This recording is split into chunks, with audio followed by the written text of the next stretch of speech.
मैंने एक सीरियल शुरू किया है कि पाकिस्तान में जहाँ जहाँ भी पवित्र स्थान है, गुरुद्वारे हैं, उन सब के बारे में जाकर वहाँ पर जाना, जाकर वीडियो बनाना और उसकी इन्फॉर्मेशन जो है वो पाकिस्तान में रहने वाले सिख और मुस्लिम और जो इंडिया में रहने वाले सिख और मुस्लिम हैं उनको बताना।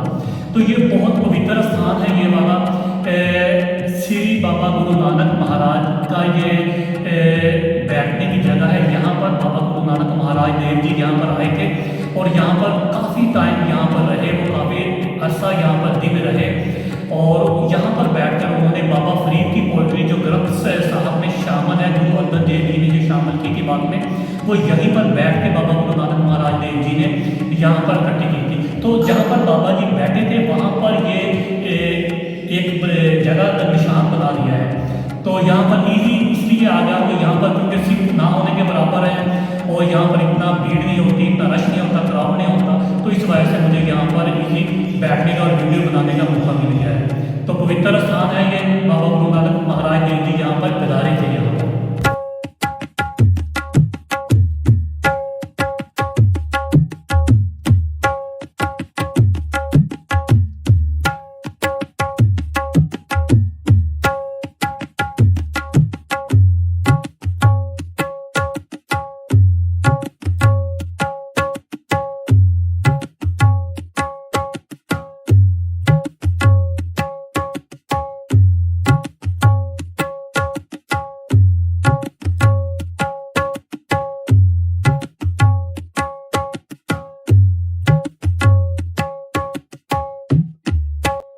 जद मैं अंदर बैठा सी ना कल्ला तो मैं इंज लगता सी जिस तरह बाबा जी भी मेरे कोल ही बैठे हुए हैं तो मेरे मन में इन्नी शांति मिलती सी कि मैं दस ही नहीं सकता।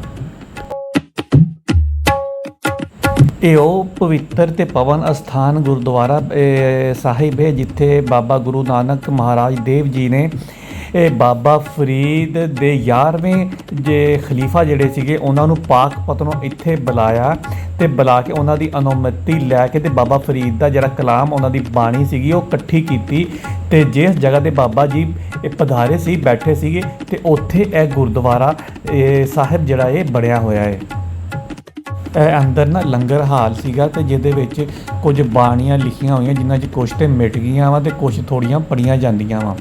ये लंगर हाल सीगा, इत्थे लंगर करवाया जांदा सी उस समय 'च। हुण थोड़ी कंस्ट्रक्शन होई आ ते बाणियां सीमन करना मिट गईयां।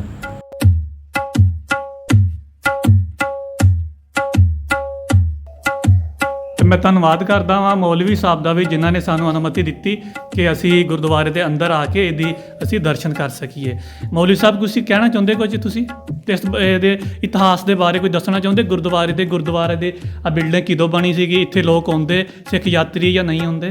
आउंदे। अच्छा जी, ते इहदी सेवा हुण कौन करदा या बंद ही रहिंदा? अच्छा जी, ये मौलवी साहब जे देखो किड्डी वधिया गल जे कि ओहदी गुरुद्वारे दी सेवा करदे जे।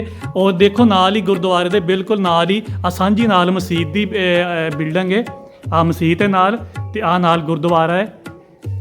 कितना वधिया कंबीनेशन सीगा साडे पंजाब दा पार्टीशन तो पहले।